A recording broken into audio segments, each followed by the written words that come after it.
Hello friends, welcome to my channel Study Guru. आज मैं ये वीडियो बना रहा हूँ जिसमें हम लोग आज बात करेंगे मेसोपोटामिया सभ्यता के बारे में।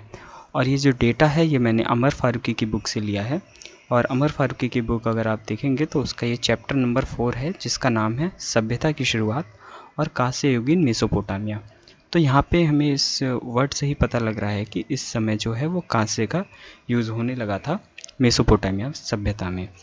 तो इसमें मैं आपको बताना चाहूँगा सबसे पहले तो कि जो मैंने इसके पहले भी 3 चैप्टर जो हैं ऑलरेडी मैंने अपलोड कर रखे हैं। अगर आप लोगों ने नहीं देखे हैं तो आप उन्हें भी देख सकते हैं, उनका लिंक मैं डिस्क्रिप्शन में दे दूँगा। और जो ये अमर फारूकी की बुक है, इन्होंने वर्ल्ड हिस्ट्री को स्टार्टिंग से लेकर पूरा सीक्वेंस वाइज यहाँ पे अपनी बुक में दर्शाने की कोशिश की है। जैसे पहले ह्यूमन एवोल्यूशन कैसे हुआ, फिर स्टोन एज कैसे आया, फिर धीरे धीरे कैसे धातु का इस्तेमाल होने लगा। तो इसी के क्रम में अभी हम लोग ये चैप्टर पढ़ रहे हैं। आज इस वीडियो में देखिए, सबसे पहले मैं आप लोगों को इसकी भौगोलिक विशेषताओं के बारे में बताऊंगा कि जो मेसोपोटामिया था उसकी भौगोलिक स्थिति क्या थी, उसकी ज्योग्राफी क्या थी, उसके आसपास के क्षेत्र कैसे थे। उसके बाद में हम लोग इसमें पढ़ेंगे उत्तरी मेसोपोटामिया की कुछ संस्कृति के बारे में। उसके बाद में हम लोग पढ़ेंगे दक्षिण मेसोपोटामिया के बारे में। और उसके बाद में हम लोग इसका राजनीतिक इतिहास भी देखेंगे कि वहाँ पे राजनीतिक प्रक्रिया क्या थी, कैसा इतिहास था उसका राजनीतिक। और लास्ट में हम लोग फिर इसके बारे में समाज, धर्म और संस्कृति क्या थी पूरे मेसोपोटामिया की, उसके बारे में भी चर्चा करेंगे विस्तार में। तो देखिए, पहले ही बता देता हूँ ये वीडियो बहुत ही ज़्यादा लंबा होने वाला है क्योंकि मैंने इसमें एक एक चीज़ पूरा डिटेल से बताने की कोशिश की है। चलिए देरी ना करते हुए शुरू करते हैं, देख लेते हैं भौगोलिक विशेषताओं के बारे में। तो सबसे पहले तो मैं आप लोगों को मेसोपोटामिया का अर्थ बताना चाहूँगा। तो मेसो का अर्थ होता है मध्य, पोटामिया का अर्थ होता है नदी, यानी कि ऐसा क्षेत्र जो नदियों से घिरा हो उसे मेसोपोटामिया कहा जाएगा। तो यहाँ पे भी देखिए कुछ ऐसा ही था। एक नदी ये ऐसे बह रही थी, इसका नाम था दजला, और ये है फरात नदी। तो इसके बीच का जो ये क्षेत्र है ये मेसोपोटामिया कहलाता है। और इसके नॉर्थ में अगर हम लोग बात करें तो यहाँ पे आ जाती हैं जाग्रोस पर्वत, और अगर साउथ की बात करते हैं तो यहाँ पे आ जाती है फारस की खाड़ी। ये मेसोपोटामिया की ज्योग्राफी है, आप इसे याद रख सकते हैं। ऊपर जाग्रोस पर्वत, पश्चिम में दजला नदी और पूरब में फरात नदी, और दक्षिण में इसके है फारस की खाड़ी। तो यहाँ पे भी मैंने यही लिखा है, 2 प्रमुख नदियाँ बहती हैं यहाँ पे, एक है दजला, दूसरी है फरात, और ये दोनों ही अपना पानी फारस की खाड़ी में छोड़ती हैं। तो देखो यहाँ पे ये यहाँ से नदियाँ शुरू होती हैं और ये फारस की खाड़ी में अपना पानी छोड़ दे रही हैं। और बीच का जो क्षेत्र, अब आप लोग सोच रहे होंगे कि ये एक जैसा ही होना चाहिए, लेकिन यहाँ पे ऐसा बिल्कुल भी नहीं है। यहाँ पे जो क्षेत्र है कहीं पे वर्षा होती है, कहीं पे समतल ज़मीन है, कहीं पे वर्षा नहीं होती है, कहीं पे रेगिस्तान है। ऐसे भी यहाँ पे क्षेत्र हैं। कुछ ऐसी ज़मीन है जो बहुत ज़्यादा उपजाऊ है और कुछ ऐसी जगहें हैं जहाँ पे बिल्कुल भी खेती नहीं की जा सकती है। तो बेसिकली हम लोग इसको जो पढ़ेंगे उसको 2 पार्ट में बांट करके पढ़ेंगे, एक उत्तरी मेसोपोटामिया और दूसरा दक्षिणी मेसोपोटामिया। और उत्तरी मेसोपोटामिया को असीरिया के नाम से भी जाना जाता है और दक्षिण मेसोपोटामिया को बेबीलोनिया के नाम से भी जाना जाता है। आगे मैं आपको बताऊंगा बेबीलोनिया इसका नाम कैसे पड़ा। तो आइए इसमें थोड़ा सा हम पढ़ लेते हैं। मेसोपोटामिया को 2 हिस्सों में बांटा है तथा दोनों की जलवायु भिन्न है। उत्तरी मेसोपोटामिया जाग्रोस पर्वत से मध्य दजला तक है और प्राचीन काल में इसे अक्सर असीरिया के नाम से पुकारा जाता था। जैसा कि मैंने बताया, ये ऊपर का जो हिस्सा है इसको उत्तरी मेसोपोटामिया कहा जाएगा और इसको असीरिया के नाम से जाना जाता था। ये जाग्रोस पर्वत से लेकर के मध्य दजला तक, यहाँ तक का जो क्षेत्र था इसका फैला हुआ था। दक्षिण मेसोपोटामिया मध्य दजला से फारस की खाड़ी तक, यहाँ पे ये फारस होगा, थोड़ा सा आप एडजस्ट कर लीजिएगा, टाइपिंग मिस्टेक हो गई यहाँ पे। तो फारस की खाड़ी तक ये फैला हुआ है दक्षिण मेसोपोटामिया का शहर। और ये जो है यहाँ पे कुछ एरिया जो है ये रेगिस्तान से घिरा हुआ शुष्क शहर है। और दक्षिण की एक और बात बताना चाहूँगा कि यहाँ पे जो ज़मीनें हैं वो पूरी समतल हैं, ना ही यहाँ पे कोई पहाड़ है, ना ही ऊबड़ खाबड़ है। यहाँ पे एकदम प्लेन समतल ज़मीनें हैं, ना ही कोई चट्टानें हैं यहाँ पर। जो दक्षिण मेसोपोटामिया का क्षेत्र है यह एक थोड़ा शुष्क क्षेत्र है तथा यहाँ पे पर्याप्त बारिश नहीं होती है। यहाँ पे जो कृषि है वो पूरी नदियों द्वारा की जाती है, नदियों पर आधारित है इनकी कृषि। यहाँ से ये लोग नदी के पानी से सिंचाई करके अपनी कृषि करते थे। प्राचीन काल में हम देखेंगे दक्षिण मेसोपोटामिया को अक्काद और सुमेरिया इन दो क्षेत्रों में विभाजित किया जाता था और ईसा पूर्व 2000 के बाद आते आते इन्हें बेबीलोनिया कहा जाने लगा, क्योंकि जो बेबीलोनिया था यह दक्षिण मेसोपोटामिया का एक प्रमुख राजनीतिक केंद्र बन चुका था। अभी मेसोपोटामिया जो है ये इराक में स्थित है। चलिए अब हम लोग बात कर लेते हैं उत्तरी मेसोपोटामिया के बारे में, जिसको असीरिया के नाम से जाना जाता है। उत्तरी मेसोपोटामिया के अंदर हम इन 3 सभ्यताओं के बारे में पढ़ेंगे। पहला है जो हसुना, दूसरा है समारा, तीसरा है हलफ। अब इन तीनों के बारे में हम आगे चर्चा करेंगे। उत्तरी मेसोपोटामिया में 8000 ईसा पूर्व से 6000 ईसा पूर्व के बीच में अनेक नवपाषाणी गांव उभर रहे थे, जैसे जारमो जो था यहाँ पे ये बहुत ही प्रसिद्ध है और ये बहुत ही प्रमुख है इतिहास की दृष्टि से। चलिए अभी मैं यहाँ पे आपको थोड़ी सी जारमो के बारे में भी जानकारी दे देता हूँ। तो जारमो जो गाँव उभर रहा था इसमें अनेक कमरों वाले मकान थे और ये जो मकान थे ये पूरे मिट्टी से बने हुए थे, मिट्टी की दीवारों से बने हुए मकान थे ये। और यहाँ पे 2 या 2 से अधिक कमरे थे, उनमें चूल्हे थे, धान्यागार थे और यहाँ पे हंसिया का भी उपयोग हुआ करता था। और यहाँ पे ये लोग खेती में गेहूँ, जौ इन सब का उत्पादन किया करते थे। करीब 6000 ईसा पूर्व तक आते आते उत्तरी मेसोपोटामिया में खाद्य उत्पादन अत्यंत व्यापक हो गया था तथा नवपाषाणी सभ्यताओं जैसे हसुना, समारा, हलफ को जन्म दिया। तो यहाँ पर शिकार, खाद्य संग्रह की बजाय खाद्य उत्पादन हुआ। सुंदर हस्त निर्मित मृदभांड का निर्माण भी होता था, यानी कि यहाँ पे धीरे धीरे लोग जो हैं वो शिकार को छोड़ करके कृषि की ओर बढ़ते जा रहे थे और यहाँ पर मृदभांडों का भी प्रचलन था। तो चलिए अब हम लोग बात कर लेते हैं हसुना संस्कृति या हसुना सभ्यता के बारे में। यहाँ पे देखिए अनेक कमरों वाले मकान थे और सभी मकानों में यहाँ पे धान्यागार थे और यहाँ पे घरों से पत्थरों के हंसिया बरामद हुए हैं।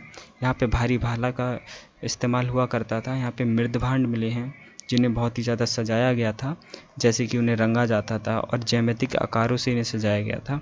और यहाँ पे कुछ जो है वो शिकार करने के साक्ष्य भी मिले हैं और माना जाता है कि यहाँ पे जो गांव की आबादी है वो कम से कम 400 तक पहुँच चुकी थी। तो यहाँ पे देखिए हसुना संस्कृति के बाद में यहाँ पे समारा संस्कृति का विकास होता है। चलिए अब हम लोग और यहाँ पे कृषि है जो वो भी पूरी सफल तरीके से की जाती थी, ऐसा भी इतिहासकारों द्वारा अनुमान लगाया जाता है। बात कर लेते हैं समारा संस्कृति के बारे में। तो यहाँ पे ध्यान दीजिएगा कि जो ये क्षेत्र था, तो ये जो क्षेत्र था यहाँ पे लोगों ने, उत्तरी मेसोपोटामिया के लोगों ने यहाँ पे मध्य दजला के पास में आकर के रहना स्टार्ट कर दिया था, यहाँ पे रहना शुरू कर दिया था। और ये जो क्षेत्र था यहाँ पे वर्षा कम होती थी, इसीलिए लोगों को सिंचाई के ऊपर निर्भर होना पड़ा। और जो सिंचाई के साक्ष्य हैं वो चोंगा मामी, ये एक जगह का नाम है, ये भी उत्तरी मेसोपोटामिया में ही है। चोंगा मामी से यहाँ पे सिंचाई के साक्ष्य मिलते हैं। तो समाराई जो लोग हैं इन्होंने सिंचाई के लिए यहाँ पे नहरों का भी विकास किया और चोंगा मामी एक जगह है जहाँ पे नहरों के साक्ष्य प्राप्त हुए हैं और यहाँ की आबादी लगभग 1000 के करीब थी और यहाँ पर भी लोग गेहूँ, जौ और अलसी जैसी फसलें यहाँ पे उगाया करते थे। और यहाँ पे एक और बात बताना चाहूँगा, इन लोगों ने गाँव की रक्षा करने के लिए यानी समाराई लोगों ने यहाँ पे खाई भी खोदी थी ताकि दुश्मनी आक्रमण से बचा जा सके। तो यहाँ पे हम लोग हसुना और समारा की बात कर चुके हैं। अब हम लोग हलफ संस्कृति के बारे में बात कर लेते हैं। तो सबसे पहले जो हलफियाई संस्कृति के साक्ष्य हैं वो हलफ में ही मिलते हैं। यहाँ पर तांबे के छोटे छोटे मनके प्राप्त हुए हैं, अनेक किस्म के पत्थर के औजार प्राप्त हुए हैं और जो हलफियाई लोग थे इन्होंने यहाँ पे लाजवाब किस्म के मृदभांड भी बनाए थे और उन्हें चमकदार बनाया था, रंगदार उन्हें बनाया था, अनेक प्रकार के उसमें सजावटें की थी। और यहाँ पे जो मृदभांड इन लोगों ने बनाए थे उनको इन्होंने उच्च ताप पर पकाया भी था। और हलफियाई संस्कृति देखिए इतनी विकसित हो चुकी थी कि उन्होंने व्यापार करने के लिए आपस में आदान प्रदान की प्रणाली भी बना ली थी। इसको आप इग्नोर कर दीजिएगा, ये कुछ और टाइप करना था मुझे। चलिए अब हम लोग बात कर लेते हैं दक्षिण मेसोपोटामिया के बारे में, जिसको सुमेरिया के नाम से भी जाना जाता है और आगे चल चल के यही बेबीलोनिया के नाम से भी जाने जाने लगी थी। तो दक्षिण मेसोपोटामिया में हम लोग अलुवैद संस्कृति के बारे में पढ़ेंगे, उरुक संस्कृति के बारे में पढ़ेंगे और नस्र संस्कृति के बारे में पढ़ेंगे, जिसको जामदाद संस्कृति नाम से भी जाना जाता है। तो देखिए यहाँ पे जो बस्तियों की बसने की शुरुआत है वो 5000 ईसा पूर्व से हो जाती है। कहा जाता है कि 5300 ईसा पूर्व से पहले यह क्षेत्र पूरा दलदल का था और यहाँ पर ऐसी कोई भी भूमि जो थी वो रहने योग्य नहीं थी बिल्कुल भी। और जैसा मैंने यहाँ पे पहले ही बताया है, दक्षिण का क्षेत्र जो था वो थोड़ा शुष्क क्षेत्र था, यहाँ पे वर्षा भी कम होती थी और यहाँ पे थोड़ा रेगिस्तानी क्षेत्र भी था। तो यहाँ पे जो फसलें उगाना संभव हो पाया था वो कृत्रिम सिंचाई द्वारा किया जा सका था, क्योंकि यहाँ पे जैसे नदियाँ तो बहती थी तो नदियों से ये लोग नहरें बना करके अपने खेतों तक लाते थे और फिर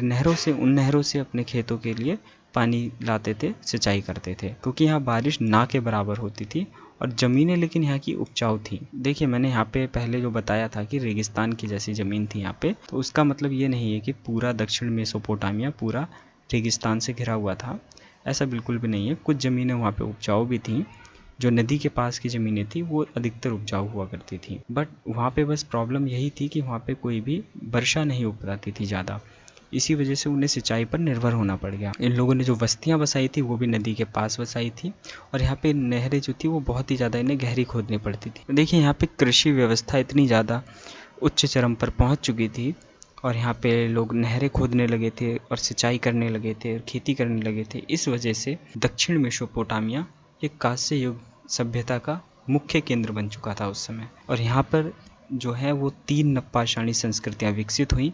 पहले आलूवैदी संस्कृति, फिर उरुक और फिर नस्र संस्कृति। तो यहाँ पे देखिए दोस्तों, जब भी मैं यहाँ पे संस्कृति की बात करता हूँ तो वहाँ पे मैं नवपाषाणी संस्कृति का वर्ड का यूज़ कर रहा हूँ।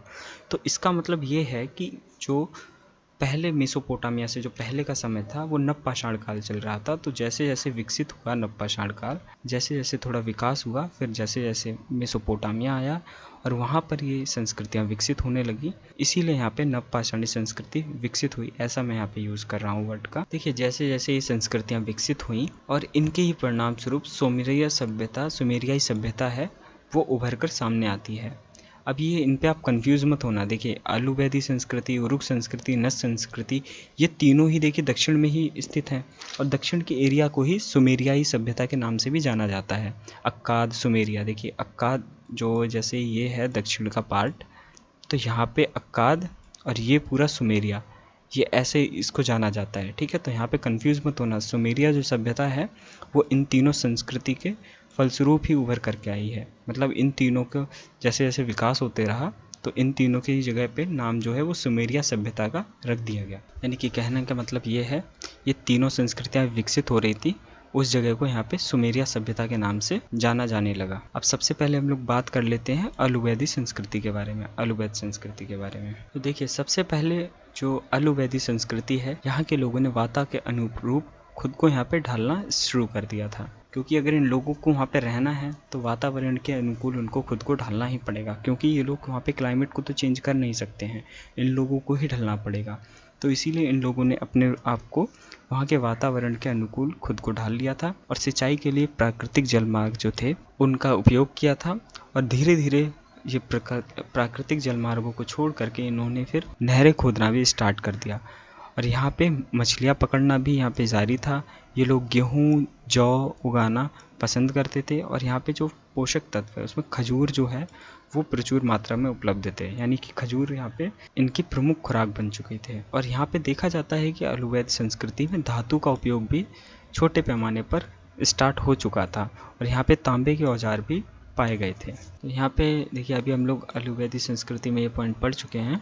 यहाँ पे एक ये इतिहासकार आते हैं, इनका नाम है गॉर्डन चाइल्ड। इनका कहना है कि धातु के औजार बनाने के लिए खास कौशल की ज़रूरत होती है, यानी कि ये धातु के जो औजार हैं या कोई भी औजार है वो एक ऐसा ही इंसान बना सकता है जिसके पास में उसकी थोड़ी बहुत तो नॉलेज होनी ही चाहिए। अभी हम लोग एग्जाम्पल के लिए अभी हम लोग ले, अगर कोई इंसान अभी ऐसी फैक्ट्री में काम कर रहा है जहाँ पे औजार बनते हैं तो उसको घर पे बनाने में उसे कोई प्रॉब्लम ज़्यादा नहीं आएगी, वो घर पे आराम से उस औजार को बना सकता है। और वहीं एक ऐसा इंसान है जिसने औजार को कभी चलाया ही नहीं है, उसने कभी देखा ही नहीं है, तो वो कैसे बना पाएगा।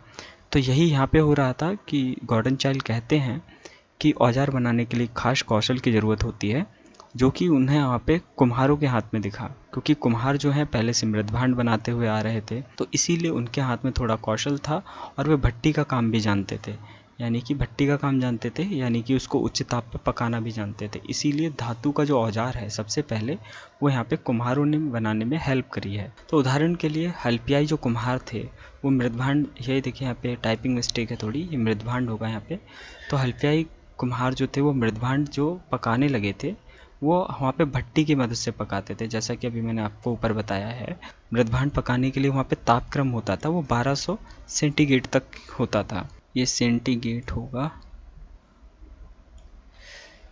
जहाँ पर जो तांबा है वो भी पिघलने लग जाता है। यानी कि यहाँ पे जो कुम्हार थे हड़प्पा संस्कृति के अंतर्गत, वो ऐसे कुम्हार थे जो अपने मृदभांडों को जो पका रहे थे 1200 डिग्री सेंटीग्रेड तक पका रहे थे, और ये जो ऐसा टेम्परेचर है यहाँ पे तांबा भी पिघलने लगता है। तो यहाँ पे देखिए मैंने हल्पियाई कुम्हारों का सिर्फ यहाँ पे नाम यूज़ किया है, लेकिन ये सब कुछ हो रहा था अलुवैध संस्कृति के अंतर्गत। हल्पियाई कुम्हार मैंने इसलिए यहाँ पे यूज़ किया है क्योंकि ऊपर जैसा मैंने बताया कि वो लोग भट्टी का काम जानते थे। ठीक है, तो जैसे भट्टी का काम वो जानते थे, धीरे धीरे ये अलुवैध संस्कृति में भी स्टार्ट हो चुका था।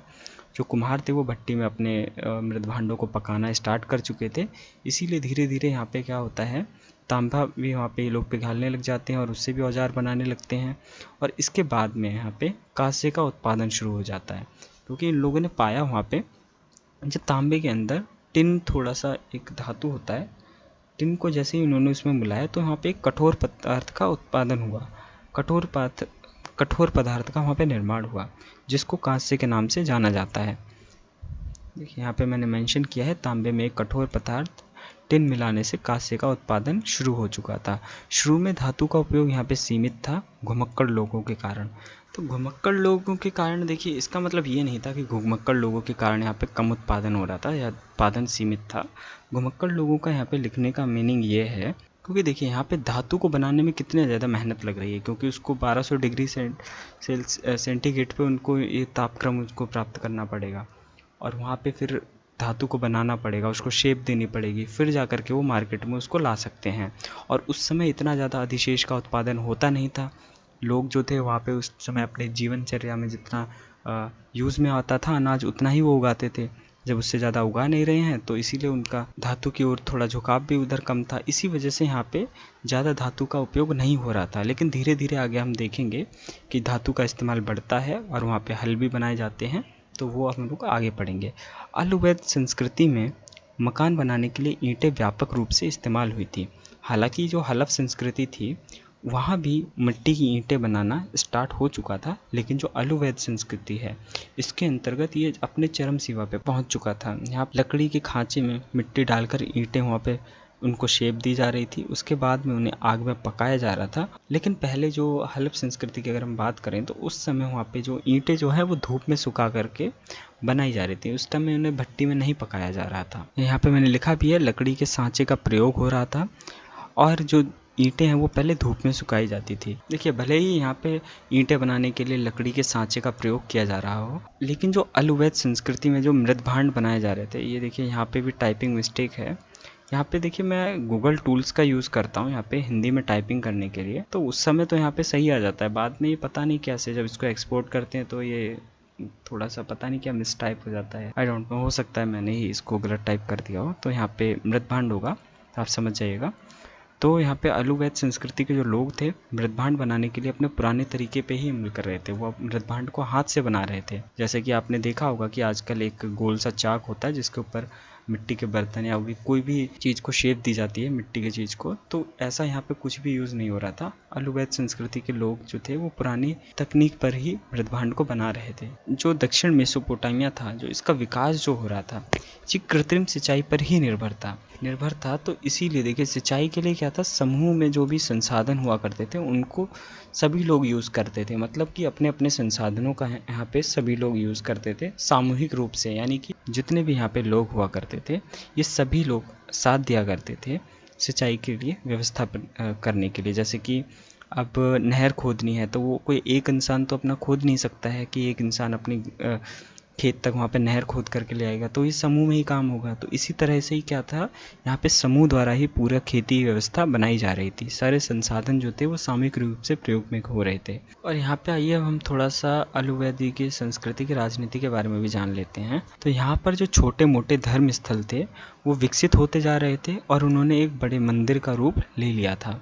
और धीरे धीरे दक्षिण मेसोपोटामिया की जो बस्तियां थी, इनका जो सामाजिक, धार्मिक, आर्थिक, सांस्कृतिक जो भी इनका जीवन था, राजनीतिक जीवन, इन्हीं मंदिरों के इर्द गिर्द रहता था। तो ये एक अलवैद के निकट में एक एरिदू नाम की एक जगह है, जहाँ पर यहाँ पे ईंट होगा लिखा हुआ। तो अलवैद के निकट जो एरिदू नाम की जगह है, यहाँ पर मिट्टी की ईंट द्वारा निर्मित एक विशाल मंदिर मिला है। और यही जो मंदिर है, ये जब बड़े, जैसे जो छोटे छोटे धर्मस्थल थे, जो बड़े होकर के मंदिर का इन्होंने रूप लिया, तो ये इतने ज़्यादा विकसित होते चले गए कि ये जो सुमेरियाई सभ्यता थे, इसके निर्माण में इन्होंने महत्वपूर्ण भूमिका निभाई। कहने का मतलब ये है कि अगर ये मंदिर ना होते तो यहाँ पे ऐसी सुमेरियाई सभ्यता नाम की कोई भी चीज़ एग्जिस्ट ही नहीं करती। और जो सिंचाई करने के लिए भी यहाँ पे मंदिरों की बहुत ही ज़्यादा भूमिका होती थी। जो नहरें भी यहाँ पे खोदी जाने लगी थी, वो भी मंदिर की देखरेख में ही खोदी जाने लगी थी। तो खेतों में पानी पहुँचाने के लिए नहरें जो खोदी जा रही थी, वो मंदिर की देखरेख में थी।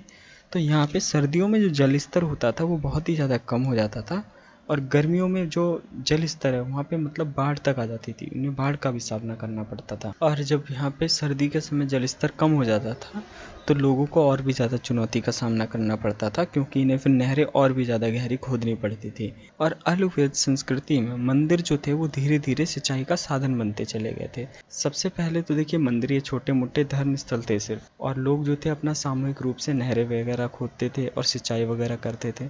लेकिन यहाँ पे देखिए, किसान क्योंकि वहाँ पे बिजी था काम करने में, अब जो यहाँ पे छोटे मोटे धर्म स्थल थे, वहाँ पे जो कर्म कांड करने वाले पुजारी होते थे, उनके पास क्योंकि समय रहता था, वो कुछ नहीं करते थे, वो अपना मंदिरों की देखरेख करते थे, छोटे मोटे जो धर्म स्थल थे इनकी देखरेख करते थे। अब जो एक किसान है, वो वहाँ पे खेत में काम कर रहा है, तो उसके पास इतना समय नहीं होता था, तो वो अपने काम में बिजी रहते थे। इसीलिए इन लोगों को एक मौका मिल गया, और इन लोगों ने क्या किया, धीरे धीरे राजनीतिक सत्ता अपने हाथ में लेना शुरू कर दिया। और ऐसे ही चलते चलते ये जब विशाल मंदिर बन गए, तो जो सिंचाई थी, जो ये पूरा इनका जो सिंचाई करने का जो भी पूरा कामकाज था, वो धीरे धीरे मंदिर के हाथ में चला जाता है। अब यहाँ पे आप लोग ज़रूर सोच रहे होंगे कि लोगों ने फिर इन मंदिर की बातों का, यहाँ पे जो मंदिर में जो पुजारी लोग जो भी कहते थे कुछ, तो लोगों ने यहाँ पे मानना क्यों शुरू कर दिया। तो यहाँ पे लोगों का भी देखिए मजबूरी बन गई थी, क्योंकि जो ये कर्म कांड करते थे पुजारी लोग जो होते थे, इन्होंने लोगों को, ऐसा तो था नहीं कि इनके पास कोई सेना थी और जो लोगों को ये बंदी बनाते या फिर उनसे ज़बरदस्ती अपना काम निकालते, ऐसा बिल्कुल भी पॉसिबल नहीं था उस समय। तो यहाँ पे मंदिरों ने किया ये था कि ये लोग लोगों को भय दिखाते थे, ये लोगों को यहाँ पे डराते थे, जैसे कि अगर तुम मंदिर की सेवा नहीं करोगे या मंदिर की बात नहीं मानोगे, तो देवी का तुम्हारे ऊपर प्रकोप पड़ेगा, तुम्हारी फसल खराब हो जाएगी।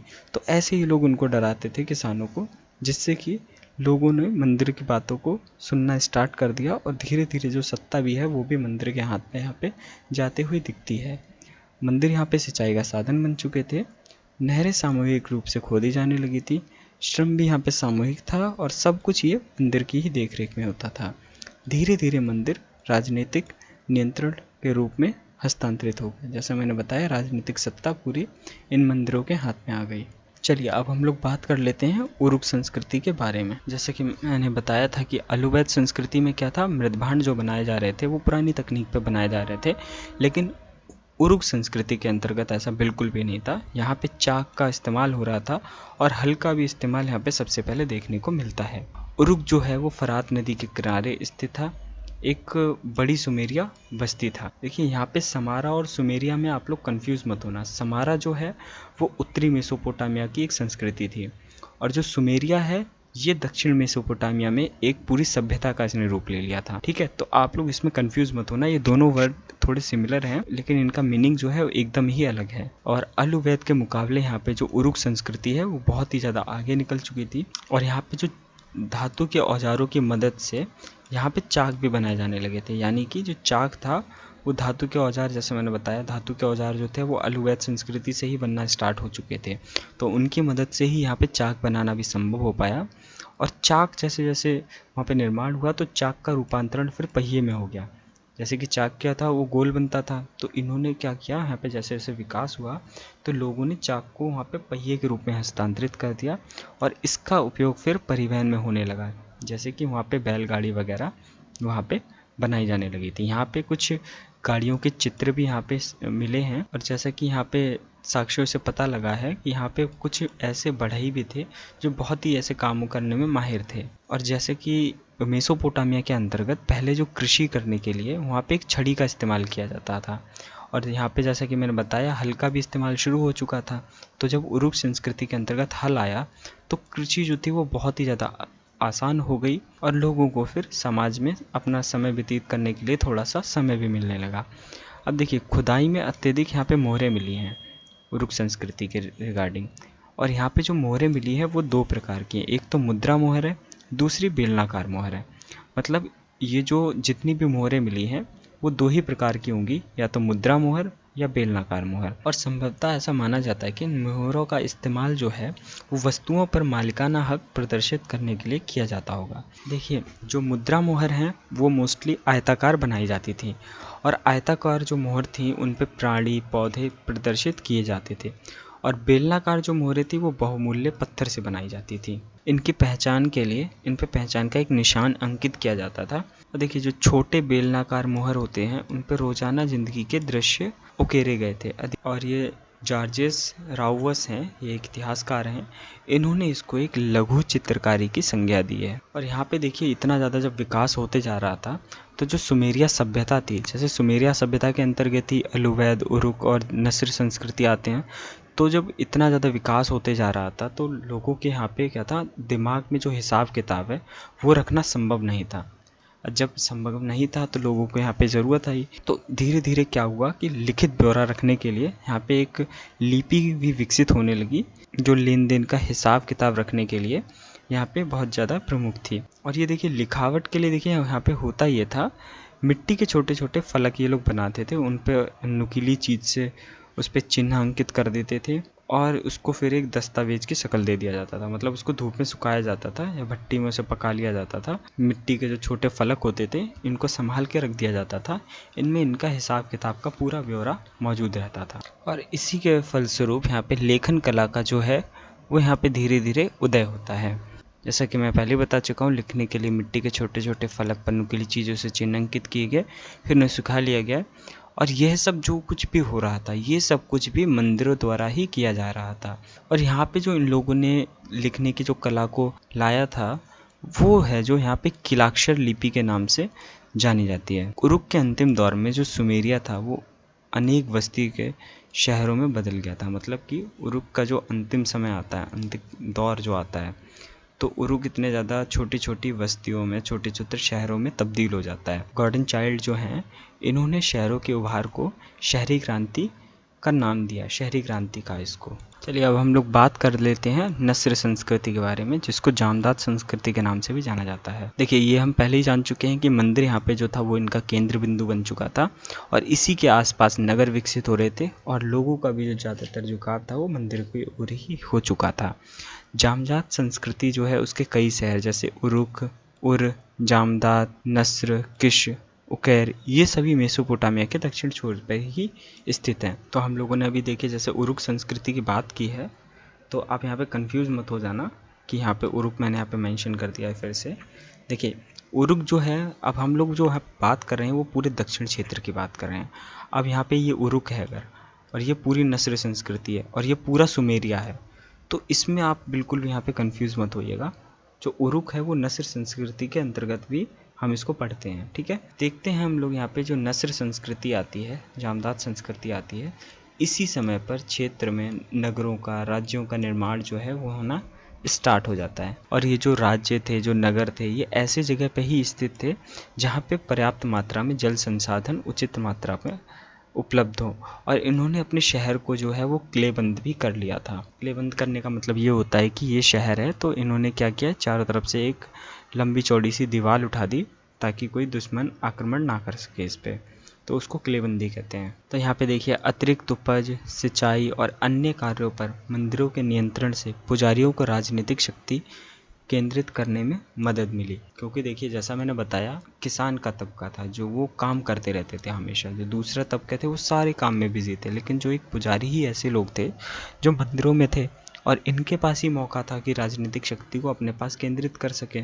और ऐसे ही इन लोगों ने किया भी। कर्मकांडों ने पुजारियों को समाज में विशेष रुतबा भी प्राप्त करा दिया था, क्योंकि यही लोग थे जो लोगों को बहलाते फुसलाते थे कि आप ऐसा नहीं करोगे तो देवी देवताओं का तुम्हारे ऊपर प्रकोप होगा, आपकी फसल नहीं होगी, ठीक है। तो इसी तरह से जो पुजारी थे ये कर्मकांड करते थे और इन लोगों ने अपने झांसे इन्होंने लोगों को अपने झांसे में ले लिया था और लोग भी इनसे इसीलिए डर के रहते थे। तो हम देखते हैं राजनीतिक जो अभी हम लोग आगे पढ़ेंगे कैसे कैसे यहाँ पे मंदिर राज आ जाता है। देखिए जैसे यहाँ पे मेंशन भी किया मैंने, शुरुआती मेसोपोटामिया जो है उसके अंदर पहले मंदिर राज्य ही आता है। डायरेक्ट यहाँ पे कोई इंसान नहीं है जो यहाँ पे सत्ता अपनी कायम करता है। सबसे पहले जो यहाँ पे राज्य है वो मंदिर के हाथ में ही आता है, मंदिर के हाथ में ही सारी सत्ता आती है। और अन्ना स्नाइडर ये एक इतिहासकार हैं, इन्होंने इसको मंदिर राज्य का नाम दिया है। तो चलिए अब हम लोग बात कर लेते हैं मेसोपोटामिया के राजनीतिक इतिहास के बारे में। करीब 3100 ईसा पूर्व में सुमेरिया के नगरों में ऐसे सरदारों और राजाओं ने राज किया जो पुजारी भी थे। जैसा कि हम लोग पहले ही पढ़ चुके हैं कि मंदिर राज्य बन चुका था, तो जो उसमें पुजारी थे वही वहाँ पे राज कर रहे थे। और ये जो सारा हमें ब्यौरा यहाँ पे जो देखने को मिलता है वो जब नस्र संस्कृति में जो वहाँ पे दस्तावेज जो मिले हैं, जो किलाक्षर लिपि में लिखे हुए हैं, उनके अंदर ये सारा डेटा वहाँ पे उपलब्ध है। वहाँ से ये सारा जो राजनीतिक इतिहास है मेसोपोटामिया का वो हमें देखने को मिलता है। और जो लिखित साक्ष्य है उसमें राजनीतिक इतिहास की पूरी जानकारी उपलब्ध है। इसमें कुछ प्रमुख वंशजों की जानकारी भी मिली है जिनमें राजनीतिक घटनाक्रम का पूरा ब्यौरा दिया गया है। जैसे कि यहाँ पे उदाहरण के लिए गिलगमेश का महाकाव्य। इस महाकाव्य में गिलगमेश एक इंसान, एक नायक बन चुका था जो उरुक का शासक था। यानी कि उरुक जो जिसके बारे में भी हम लोग पढ़ चुके हैं, उरुक संस्कृति के बारे में, उसका गिलगमेश है जो एक शासक बन चुका था। इसमें जो गिलगमेश का जो महाकाव्य है उसमें कुछ बहादुरी की युद्ध गाथाएँ हैं जो उनको दर्शाया गया है और उन्हें कविता के रूप में संकलित भी किया गया है। और ये जो युद्ध गाथाएँ हैं ये 2000 ईसा पूर्व पुरानी हैं। इन ग्रंथों में मेसोपोटामिया के साहित्य का नमूना है, यानी कि इन ग्रंथ के अंदर पूरा ही साहित्य इसके अंदर अवेलेबल है गिलगमेश के महाकाव्य के अंतर्गत। इसमें समकालीन समाज एवं धर्म की व्यापक चर्चा की गई है, यानी जो उस समय का जो समाज था, उस समय जो धर्म व्यवस्था थी, उस सारी जानकारी जो है वो हमें इस महाकाव्य से मिल जाती है।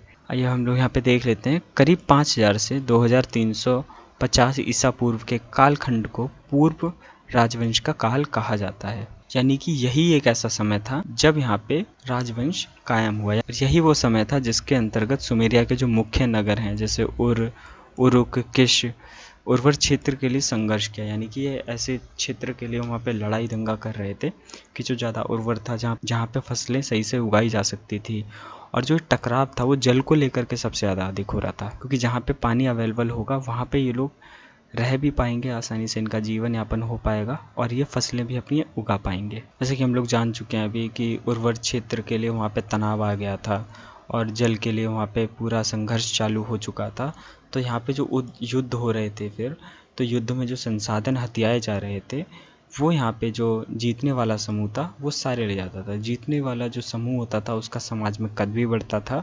और नियमित युद्ध के कारण सैनिकों ने एक वर्ग ने राज्य निर्माण की प्रक्रिया को तेज कर दिया। यानी कि जैसे जैसे युद्ध वहाँ पे ज़्यादा लड़े गए, जो वर्ग सबसे ज़्यादा युद्ध जीतता था उसका वहाँ पे दबदबा होता था। और जो कबीले थे अधिकतर वो वहाँ पे युद्ध में बंधे रह जाते थे। मतलब कि कबीले का जो सरदार होते थे वो ज़्यादा से ज़्यादा युद्ध लड़ने की कोशिश करते थे ताकि उनका ज़्यादा से ज़्यादा दबदबा कायम हो सके। तो सबसे पहले देखिए क्या होता है, 2600 ईसा पूर्व में राजवंश के तहत उर नगर जो था वो सबसे ज़्यादा यहाँ पे शक्तिशाली बन जाता है और बहुत समय तक ये शक्तिशाली बना रहता है। अन्य नगर भी प्रयास करते रहे लेकिन ये इन्हें सफलता नहीं मिल पाती है। उर जो राजवंश था वो सबसे ज़्यादा वहाँ पे ताकतवर रहता है। लेकिन 2350 ईसा पूर्व जब आता है तब यहाँ पे कुछ चेंजेस होते हैं और यहाँ पे जो अक्काद है, जैसा कि दक्षिण मेसोपोटामिया में सुमेरिया और अक्काद यही दो प्रमुख थे। तो जो अक्काद है वो वैसे तो बहुत ज़्यादा पिछड़ा था, लेकिन धीरे धीरे 2350 ईसा पूर्व आते आते जो अक्काद है ये महत्वपूर्ण बन जाता है। यानी अक्काद इतना ज़्यादा व्यापक हो चुका था, इतना ज़्यादा समृद्ध हो चुका था, उसने अधिकतर जो दक्षिण मेसोपोटामिया के शहर थे उनको अपने कब्जे में ले लिया और वहाँ पे अपना एक शासन स्थापित कर दिया। तो आइए हम लोग अक्काद के बारे में भी थोड़ा जान लेते हैं। ध्यान रखिएगा अक्काद भी अभी हम लोग यहाँ पे राजनीतिक इतिहास के बारे में ही पढ़ रहे हैं। अक्काद जो था अपेक्षाकृत एक पिछड़ा क्षेत्र था।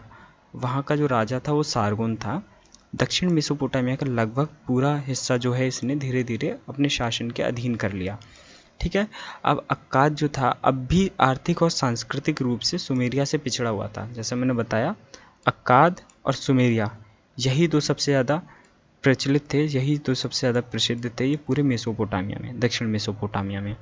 तो अक्काद जो था अभी भी देखिए आर्थिक और सांस्कृतिक रूप से सुमेरिया से पिछड़ा हुआ था, लेकिन यहाँ पे माना जाता है कि सारगोन जो यहाँ का राजा था उसने अपनी ज़बरदस्त सैन्य प्रणाली बनाई और यहाँ पे जैसे कि 5400 सैनिक की रोटी खाने की चर्चा की गई है। यानी कि यहाँ पे कहने का मतलब ये है कि उसने ऐसी एक सैन्य प्रणाली बना ली थी जिसमें 5400 सैनिक उसने रख रखे थे। सारगोन की विजय ने दक्षिण मेसोपोटामिया को पहली बार राजनीतिक रूप से एकीकृत किया तथा अगाधे में एक नई राजधानी स्थापित हुई। यानी अगाधे जो एक जगह का नाम है, यहाँ पे इन्होंने अपनी राजधानी को स्थापित किया। यहाँ पे देखिए मंदिर राज्य था, तो लोगों ने जैसे इन्होंने क्या किया कि यहाँ पे अपना राज्य स्थापित कर दिया।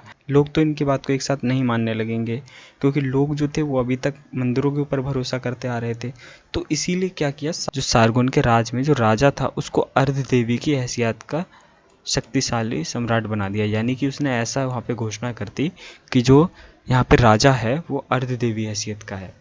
ठीक है, तो इससे क्या हुआ कि लोग जो थे वो मंदिर से हट करके ये शाही महल की तरफ जो सत्ता थी वो जा रही थी, उसके तरफ वो बिलीव करने लग गए थे लोग भी। तो राजनीतिक सत्ता जो थी वो मंदिर से हटकर शाही महल में केंद्रित होने लग जाती है, और लोग भी जो थे वो भी इनका फिर समर्थन करने लगे धीरे धीरे। और सारगुन का जो राजवंश है वो कम से कम यहाँ पे 200 वर्ष तक रहा। फिर 2150 ईसा पूर्व में उरनगर फिर से सत्ता में आ गया। जैसे कि देखिए पहले भी उरनगर ही था सत्ता में, लेकिन फिर अक्काद ने क्या किया, वहाँ पे सबको अपने अधीन किया और अपना शासन वहाँ पे कायम कर दिया। लेकिन 200 साल बाद उरनगर जो है वो फिर से शासन में आ जाता। देखिए 2000 ईसा पूर्व तक उर के तीसरे राजवंश का भी वहाँ पे पतन हो चुका था, और इधर सुमेरिया में इसीन और लारसा नगर जो थे वो यहाँ पे प्रमुख होते जा रहे थे। इन दोनों का सुमेरिया में दबदबा होते जा रहा था। तो धीरे धीरे 1849 में सुमू और आबुम ने बेबीलोन में राजवंश की स्थापना कर दी। मतलब कि अक्काद सुमेरिया जो भी दक्षिण का ये हिस्सा था, इसको इन्होंने बेबीलोन का नाम दिया और राजवंश यहाँ पे अपना स्थापित कर दिया। और इस राजवंश का छठा शासक हम्बुराबी था, जिसने यहाँ पे 43 साल तक राज किया था। 1894 से लेकर अब 1792 तक के बीच में यहाँ पे 5 शासक पूरे बदल चुके थे। अब जो छठा शासक है ये हम्बुराबी यहाँ पे आता है। अब हम्बुराबी ने दक्षिण के साथ साथ उत्तर जो मेसोपोटामिया था उसको भी अपने अधीन कर लिया और एक विशाल साम्राज्य यहाँ पर बना करके स्थापित कर दिया 1792 ईसा पूर्व में। लेकिन यहाँ पे ये ज़्यादा इनका राजवंश नहीं चल पाता है। 1600 ईसा पूर्व में आते आते अनातोलिया ने इनके ऊपर आक्रमण किया और बेबीलोन पर पूरा कब्जा कर लिया। ठीक है, तो ये इसका थोड़ा सा राजनीतिक इतिहास था जिसको मैंने यहाँ पे थोड़ा शॉर्ट में बताने की कोशिश की है। तो आप चाहें तो इसके लिए बुक भी पढ़ सकते हैं। जब आप लोग वीडियो देखने के बाद बुक पढ़ेंगे तो आपको एकदम सारी चीज़ें समझ में आने लगेंगी धीरे धीरे। तो चलिए अब हम लोग बात कर लेते हैं मेसोपोटामिया के समाज, धर्म व संस्कृति का। यहाँ पे हम लोग इसमें तीनों चीज़ों को जानेंगे। तो रॉबर्ट एडम्स ये एक इतिहासकार हैं।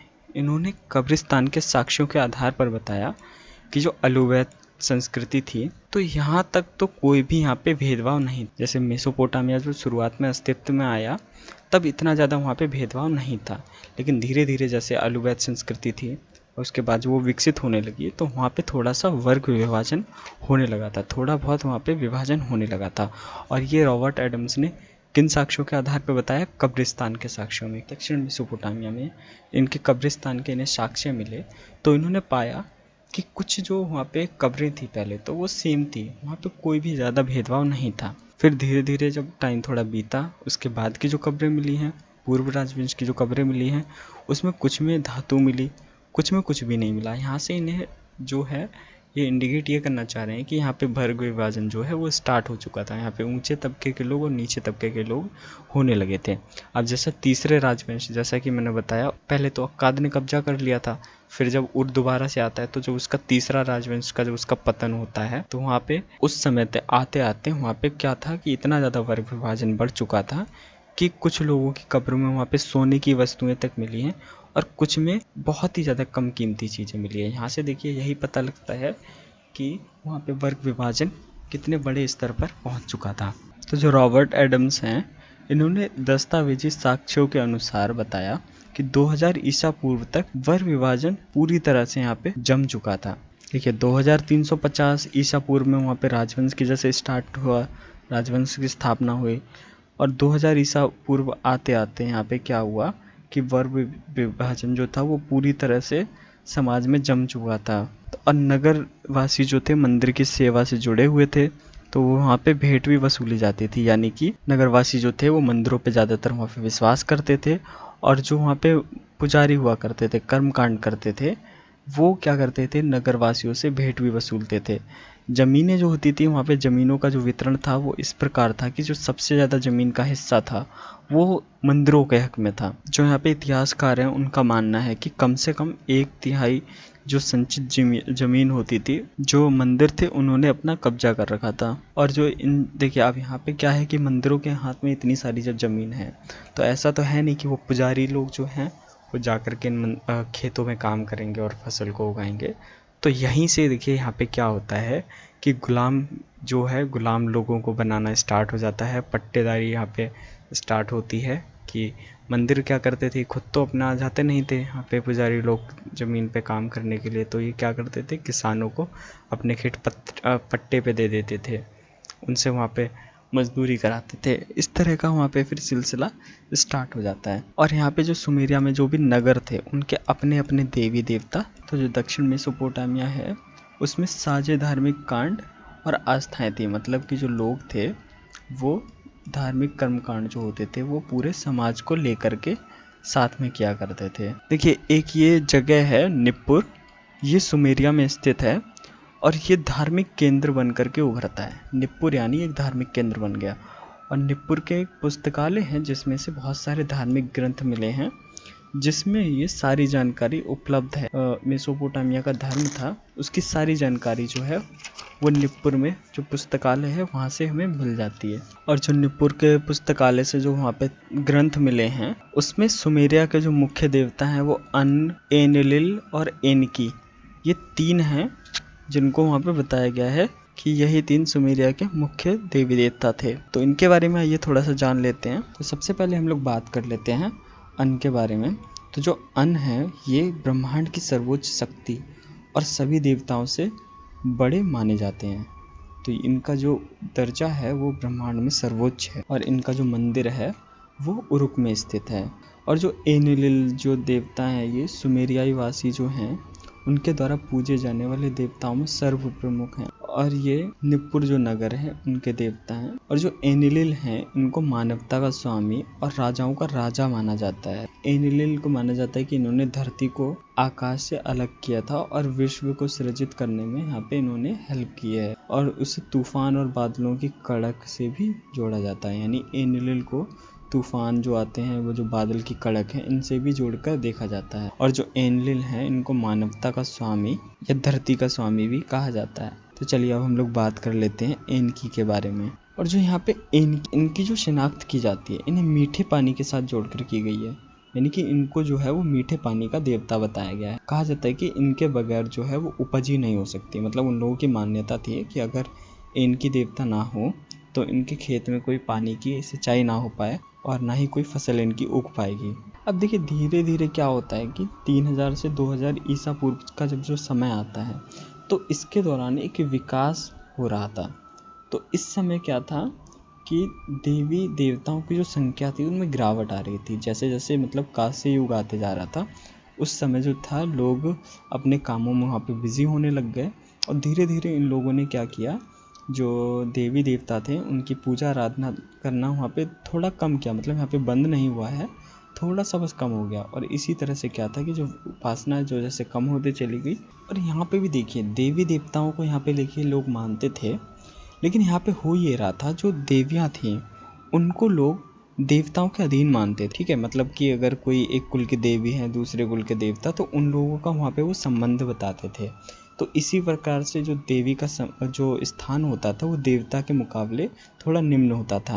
और इसी चीज़ को इन लोगों ने क्या किया था अपने समाज में भी अपनाने लगे थे, जिसके कारण महिलाओं को जो है वो समाज में निम्न स्तर प्राप्त हुआ। तो यहाँ पे चलिए अब आगे देख लेते हैं।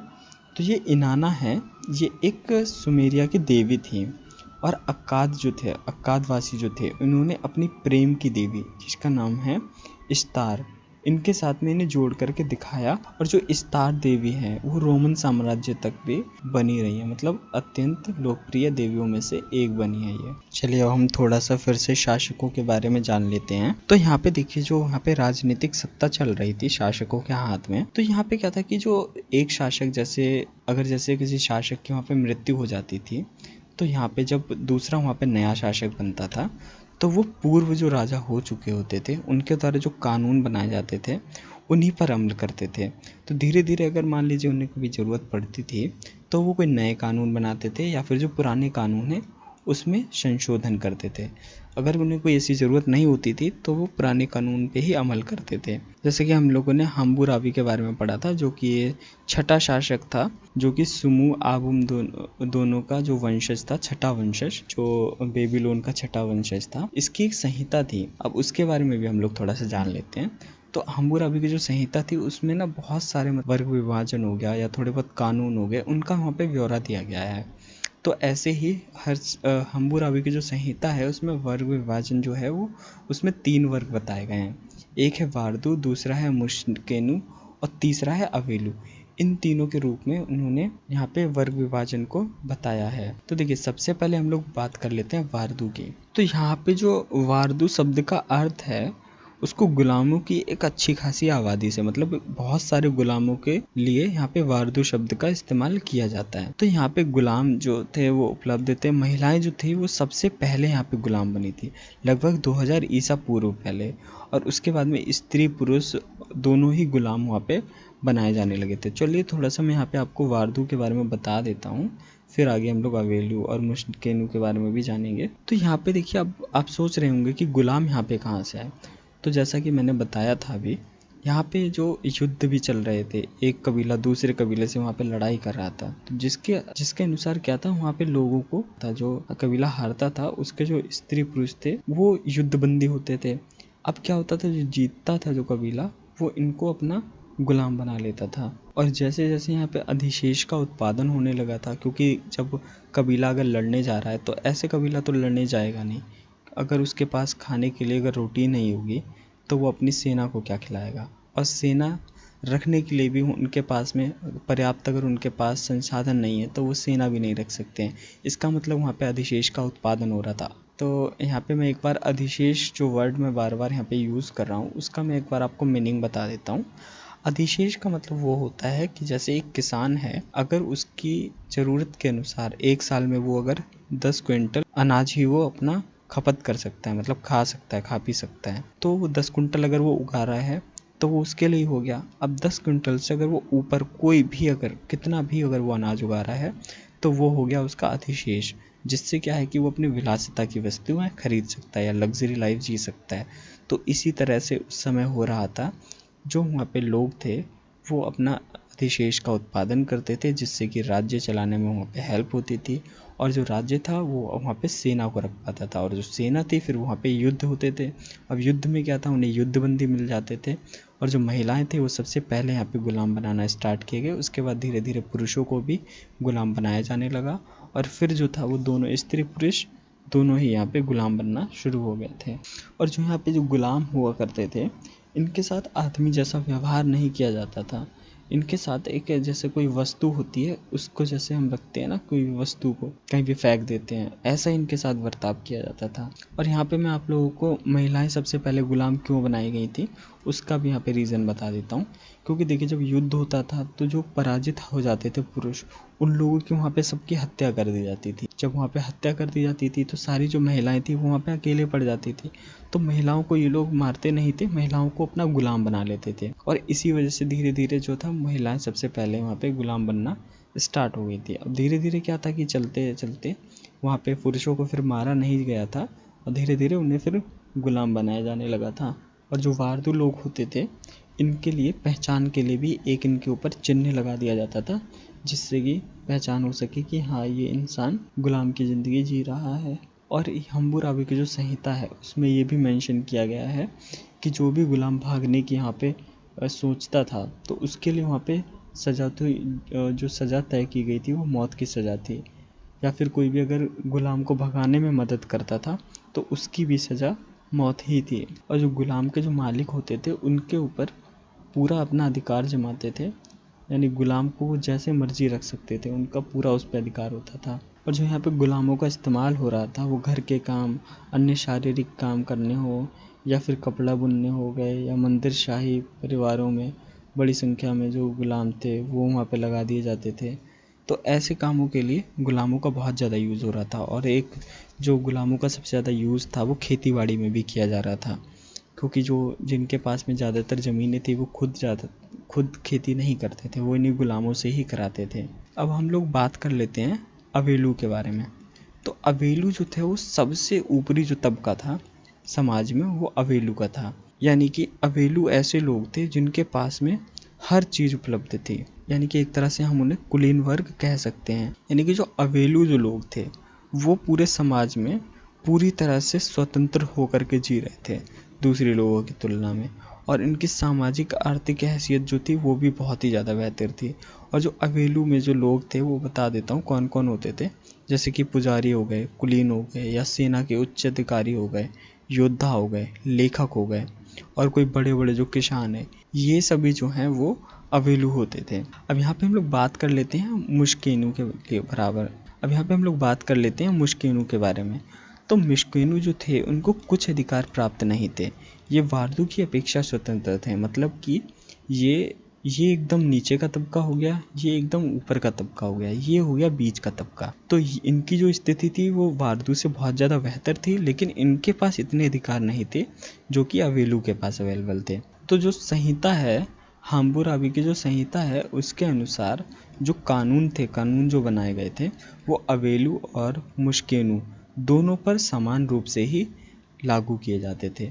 मतलब वार्दू के लिए तो एकदम बेकार, एकदम जो सबसे ज़्यादा वर्स्ट जो कानून था वो वार्दू के लिए था, और जो कानून जो थे जो अवेलू के लिए बनाए गए थे वही मुश्केनू के लिए थे। मतलब ये दो तबके जो थे जिनके पास थोड़ी सी अच्छी लाइफ थी। सबसे ज़्यादा अच्छी लाइफ तो वैसे अवेलू के पास ही थी, लेकिन मुश्केनू जो थे उनके पास भी ना ही ज़्यादा अच्छी लाइफ थी ना ही ज़्यादा बुरी लाइफ थी। मतलब वो बीच में ज़िंदगी जी रहे थे, मिडिल क्लास जी रहे थे। अब मैं बता देता हूँ मुश्केनू के बारे में भी, मैं आप लोगों को थोड़ी सी जानकारी दे देता हूँ। जैसे कि मुश्केनू जो थे उनके पास में कुछ अधिकार प्राप्त नहीं थे, तो वो कुछ अधिकारों के बारे में बताता हूँ थोड़ा सा। तो मुश्केनू जो लोग थे ये लोग सामाजिक पद पर नहीं आ सकते थे और ना ही हथियार रख सकते थे, और इन लोगों का संपत्ति का अधिकार भी सीमित था। मतलब ये ज़्यादा संपत्ति भी नहीं रख सकते थे। जो ये लोग मतलब भूस्वामी नहीं होते थे, ये पट्टेदार हुआ करते थे। और अगर हम लोग सामाजिक रूप से देखें तो मुश्केनू जो थे वो अवेलू से बहुत ही ज़्यादा नीचे थे। फिर भी वार्दू के विपरीत अगर देखा जाए तो ये बहुत ज़्यादा स्वतंत्र थे। तो चलिए अब हम लोग संहिता के अंतर्गत जो यहाँ पे महिलाओं और पुरुषों की जो स्थिति थी उसके बारे में थोड़ा सा जान लेते हैं। तो यहाँ पे देखिए, स्त्री और पुरुष इन दोनों के बीच में जो था वो श्रम का विभाजन था। श्रम का विभाजन देखिए इस प्रकार था, यानी पुरुष जो था वो शिकार करने के लिए बाहर जाया करते थे, और जो घर का सारा काम था वो महिलाओं के हाथ में था, और जो बच्चे की देखरेख करना था वो भी काम जो था वो महिलाओं को दिया गया था। तो इस तरह से यहाँ पे महिलाओं और पुरुष का जो काम था, वो जो श्रम था वो विभाजित था। तो यहाँ पे देखिए धीरे धीरे क्या होता है कि महिलाओं की जो स्थिति है वो बद से बदतर होती चली जाती है। जैसे कि पहले तो क्या था कि यहाँ पे जो पुरुष है वो अपना बाहर का काम कर रहा है, महिलाएं घर का काम कर रही हैं, लेकिन धीरे धीरे चलते चलते क्या होता है कि दहेज प्रथा आ जाती है। दहेज प्रथा मतलब कि अब जैसा कि अभी भी होता है कि लड़की के घर वाले जो है लड़की को यहाँ पे दहेज देते हैं, तो ऐसा ही उस समय था। उस समय लेकिन दहेज प्रथा इस हद तक थी कि जो लोग थे वो शादी ही इसलिए करने लगे थे कि उन्हें दहेज मिलेगा, ठीक है। वहाँ पे उनको लेन देन के लिए मतलब वहाँ पे विवाह किया जाने लगा था। लेकिन इसमें जो शोषित हुआ करती थी वो महिलाएं हुआ करती थी, क्योंकि जो यहाँ पे तलाक लेने का अधिकार था वो सिर्फ पुरुषों के पास अवेलेबल था, और महिलाएं जो थी वो यहाँ पे सिर्फ एक वस्तु के समान बन के रह गई थी, क्योंकि इनका जो यहाँ पे मिसयूज़ होने लगा था एक तरह से कहा जाए तो। महिलाएं हैं जो समाज में इन्हें बहुत ही ज़्यादा निम्न दर्जा दिया गया था, क्योंकि इन लोगों को शादी इसलिए की जाती थी उस समय कि इनको मतलब दहेज लेकर के आएंगे, और जो यहाँ पे समाज था वो पूरा पितृसत्तात्मक बन चुका था। यानी कि जो महिलाएं जो दहेज में लेकर के आती थी तो वो जो उनके बेटे थे, उनके जो लड़के हुआ करते थे, उनको वो पूरा रखने का हक मिल जाता था। और धीरे धीरे जब ऐसा चलते रहा तो महिलाओं को अब यहाँ पे, जब जैसे पहले गुलाम बनाया जाता था, तो यहाँ पे अब बच्चा पैदा करने के लिए भी महिलाओं को गुलाम बनाया जाने लगा था। और जैसे मैंने बताया, समाज यहाँ पे पितृसत्तात्मक बन गया था, और जो तलाक लेने का अधिकार था वो भी सिर्फ यहाँ पे पुरुषों का ही था। क्योंकि जब यहाँ पे महिला जब शादी करके आती थी तो कहीं कहीं यहाँ पे तलाक का जो रीज़न था वो देखिए, बताता हूँ कि महिलाएं जैसे वहाँ पे लड़के को अगर जन्म नहीं देती थी तो जो पुरुष होता था वो उनसे नाराज़ होकर के उसको तलाक भी दे देता था। ऐसा यहाँ पे इन लोगों का कानून बन चुका था। तो आप लोग देख पा रहे होंगे कि महिलाओं की स्थिति है जो यहाँ पे वो किस हद तक गिर चुकी थी, कि मतलब अगर महिला है जो, अगर वो लड़के को जन्म देने में अगर नाकाम रही तो जो पुरुष है वो उसको तलाक तक दे देता था। ऐसा यहाँ पे बन चुका था। चलिए, एक संहिता के एक और कानून के बारे में यहाँ पे हम लोग बात कर लेते हैं। जो यहाँ पे क्या हुआ करता था कि जो राज्य था, जो अवेलू लोग थे, जो यहाँ पे क्या करते थे, किसानों को कुछ बंजर ज़मीन दे देते थे उनको उपजाऊ बनाने के लिए, और उन लोगों को वहाँ पे सिर्फ 3 वर्ष का समय दिया जाता था। देखिए, एक तो ये लोग उनसे ज़बरदस्ती उन्हें ज़मीन दे के वहाँ पे काम निकलवाएंगे, और ऊपर से इन्हें 3 साल दे रहे हैं कि तुम्हें इस ज़मीन को उपजाऊ बनाना है। और वो भी 3 साल देखिए कैसे देते थे। पहले साल इसमें कहते कि तुम्हें कोई भी इसमें कर नहीं देना पड़ेगा, कोई भी तुम्हें इसमें कर देने की ज़रूरत नहीं है, और दूसरे साल तुम्हें आधा कर देना पड़ेगा, और तीसरे साल तुम्हें पूरा जो भी आप उस पर उगाते हो उसका पूरा कर देना पड़ेगा, चाहे तुम्हारी फसल हो या ना हो। ऐसा इन लोगों ने सीन बना रखा था यहाँ पे पूरा। तो इसीलिए यहाँ पे जो देखेंगे तो किसान की जो स्थिति थी वो भी बहुत ज़्यादा निम्न स्तर की होती जा रही थी। तो यहाँ पे अगर हम लोग देखें तो सबसे ज़्यादा जो बेनिफिट्स जो यहाँ पे मिल रहे थे वो अवेलू को मिल रहे थे, और मुश्किल जो थे वो थोड़े उनसे कम बेनिफिट मिल रहे थे, और जो वारदू लोग थे उन लोगों को यहाँ पे सबसे ज़्यादा शोषण किया गया था। तो चलिए देखिए, इस वीडियो के अंदर मैंने इस पूरे चैप्टर को यहाँ पे ख़त्म कर दिया है, चैप्टर नंबर 4 को, और आई होप आप लोगों को इसमें सब कुछ समझ में भी आया होगा। तो अभी तो देखिए मैंने इसका 4th चैप्टर बनाया है, ऐसे ही अब मैं इसका 5th चैप्टर की भी वीडियो लेकर के आऊँगा, और एक ही वीडियो में उसका पूरा चैप्टर यहाँ पे कवर करने वाला हूँ। आई नो कि वीडियो थोड़ी ज़्यादा लंबी बन चुकी है, बट यहाँ पे देखिए मैंने एक एक पॉइंट को अच्छे से समझाने की कोशिश की है। तो अगर आप इस वीडियो को देख रहे हैं, अगर अभी तक आपने इसको देखा है, तो एक बार मैं आपको रिक्वेस्ट करूँगा कि आप एक बार बुक को भी ज़रूर पढ़िएगा। जब बुक को आप पढ़ेंगे तो आपको सारी चीज़ें एक बार रिवाइज़ होंगी, ठीक है।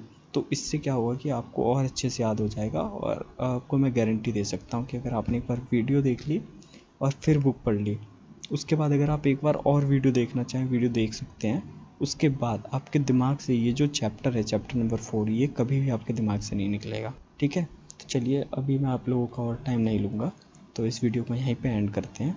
अगर आप लोगों को वीडियो पसंद आई है तो इसको लाइक कर दीजिएगा, और कमेंट करके ज़रूर बताइएगा, और कोई डाउट भी होता है तो वो भी आप कमेंट कर सकते हैं। और मैंने डिस्क्रिप्शन में अपनी एक मेल आईडी भी यहाँ पे मेंशन की है। अगर आपको कोई भी इशू होता है तो आप चाहें तो मुझे मेल भी कर सकते हैं वहाँ पे। तो मिलते हैं नेक्स्ट वीडियो में। नेक्स्ट वीडियो भी जल्दी ही आएगी, और मैं अब यहाँ से अपने चैनल को कंटिन्यू कर रहा हूँ, तो आप लोगों का थोड़ा सा सपोर्ट चाहिए। अगर आप लोग मुझे सपोर्ट करते हो तो ऐसे ही मैं आगे भी और वीडियोस जल्दी जल्दी बना करके अपलोड कर पाऊँगा चैनल पे। तो चलिए, इस वीडियो में बस इतना ही। मिलते हैं नेक्स्ट वीडियो में।